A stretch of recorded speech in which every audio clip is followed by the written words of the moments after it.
oduu amma nu ga'e qabnam. Ammaan kana humnoonni tika mootummaan istiidiyoo OMN Finfinnee seenuun kompiitara 8 dabalatee kaameraa fi qabeenya mara fuudhanii deemuun himame. Gaazexeessaa OMN Mallasaa Dirribsaa fi konkolaachisaa Ciibsaa nama jedhaman qabanii kan isaan waajjira OMN seenan. Loltoonni kun turtii sa'aatii 7 waajjira keessa turuun beekameera. Haaluma wal fakkaatuun guyyaa kaleessaatis manni jireenyaa Jawaar Mohammedis sakattamaa turuun himame. Loltoonni komaandoo paatroolii 3 Jawaar qabanii guyyaa kaleessaa kan mana isaa sakatta'an. Sakatta'iinsaa ta'een qabeenya baay'ee fuudhanii deemuulleen himamee jira. Kun kan ta'e quba qabeenyam abukaatoowwan isaatiin ala akka ta'es himame. Gaazexeessaa beekamaa biyya Keeniyaa Yaasiin Jumaatis mana Jawaar keessaa qabamee akka hidhame odeeffannoon nu ga'ee jira. Namni Ibraam Hasan Jimaa kan jedhamanis Jawaar itti gadi jedhee waan hasaase qofaaf qabamanii hidhamuun odeeffannoon nu ga'e ni mirkaneessa. Kun kanaan osoo jiru Jawaar Mohammed obbo Baqqalaa Garbaa fi Hamzaa Booranaa mirga maatiin wal arguu dhorgamuu isaanii abukaattoon jaram obbo Abdul Jabbaar Hussein OMN timan. Akka obbo Abdul Jabbaar jedhanitti ofii isaaniitillee ijaan kan hin argine ta'uu himanii tariin torbee dhufu arguuf akka jiranis dubbatanii jiru. Jawaar Mohammadii fi obbo Baqqalaa Garbaaf kanneen biroo mana murtiitti dhiyaachuuf dabalataan guyyaan 10 kennamuu isaa obbo Abdul Jabbaar nutti himan. Odumaa wal qabateen ijoolleen obbo Baqqalaa Garbaatis hidhamuu akkan oolle dubbatamaara. Haadha warraam obbo Baqqalaa Garbaa dubbisuudhaaf yaallus bilbilli isaanii hin hojjetu. Abukaattoo Abdul Jabbaar Hussein waliin turtii bilbilaan taasifne akka itti nutti dhiyeessinam nu waliin tura.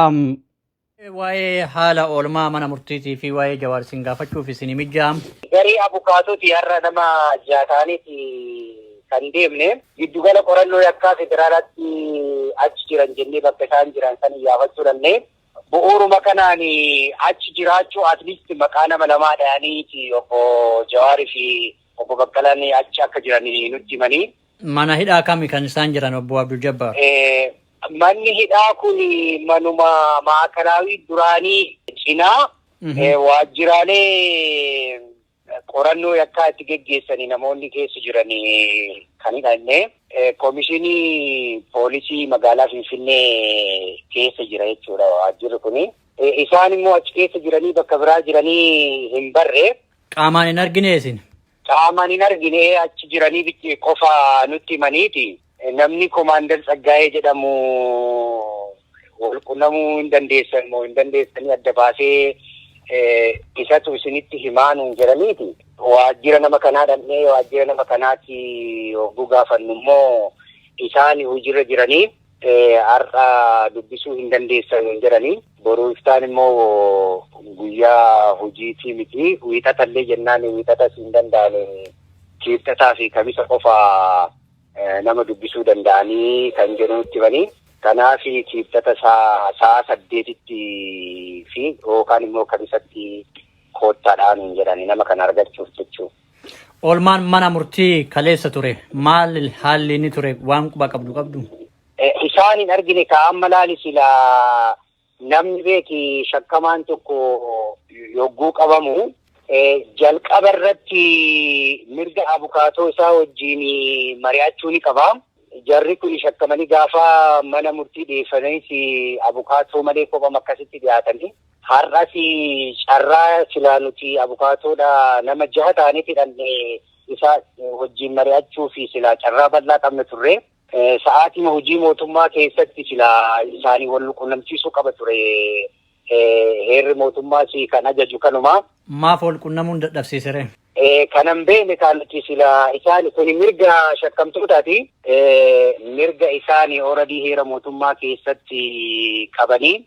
Sababuma sanuu gaafachuu fi namni silaa irraa qulqulleeffannuu sanuu argachuu hin dandeenye. Yookaan namni kunuu wal qunnamuu hin dandeessanii fi hin dandeessaniyyuu kan nutti himu nama kana. akka nutti himametti jechuudha.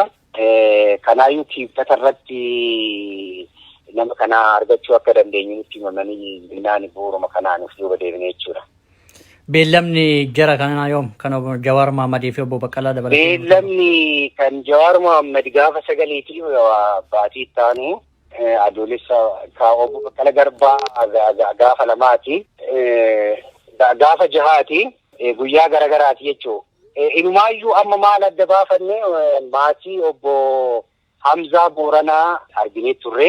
Namoonni isaan kunii Jawaar Mohammed, Baqqalaa Garbaa fi Girmaa Guutamaa fa'aa inumaayyuu mirga maatiin ol arguuyyuu akka hanga ammaa hin eeyyaminiif. Nyaanni maatii fi sababa hin beekne kaasila heerri mootummaa mirga maatii isaatiin ol arguu, abukaatuu isaatiin ol arguu, abbootii amantiitiin ol arguu waan akkana heera mootummaatti kenna mirga. Inumaayyuu amma odeeffannoo tokko anis bilbilee argachuu hin dandeenye maatii obbo Baqqalaa Garbaa keessaa akka Boontuu Baqqalaa Garbaa fi Saamu'eel Baqqalaa Garbaa hidhamuun ooluu oduun jettu jirti. Maaliif bilbilli jara kanaa hin ka'u. Isa kanas haa ta'u qulqulleeffattanii maaliif obbo Baqqalaan yoo kana ta'e maatii waliin hidhame jechuudha. Gama guyyaa kaleessaa manni murtii akka jara kana waamee fi mana murtii akka dhiyaatanidha. Odeeffannoo qabdaniin himanni irra dhiyaate jira laata?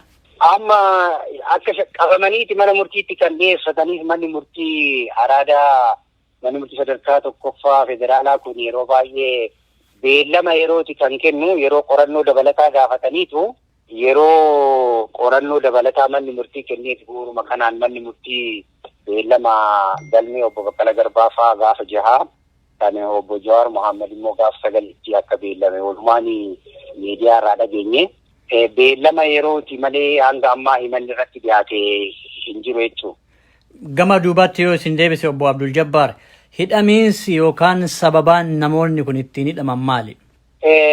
Sababaa ka amma galmee qorannoo gaafa san dhaddacha irratti hatoo argamne waan poolisiin dhaddachatti ibsu silaa sirriitti waan isaan shakkamaniin ni dhageenya turre. Amma wanti isaan ittiin shakkamaniisuma mootummaan miidiyaan dubbatu kanaan alaa dhaddacha irratti poolisiin isa kana irratti ebaluun isa kana irratti qoraddaa jira kan jedhu beellamuun itti aanu irratti sirriitti addaan baafanna jechuudha. Gama biraatiin ammoo Jawaar faati nyaata lagachuu akkuma itti fufeetti jiram obbo Baqqalaa irratti ammoo reebichi dhaqqabee jira kan jedhamutu jira. Isa kana gama waajjira poolisiis haa ta'u qaama mootummaa iyyaafatan yookaan odeeffatan qabdu. Namoonni waajjiruma amma sila sitti kanatti nu geessan yoo komaandara amma maqaa dhahee sitti kanatti odeeffannoo silaa nuti isaanumarraa isaanii wal qunnamnee isaanumarraa qulqulleeffanna yaada jedhuun nannee odeeffannoon arganneen jiru.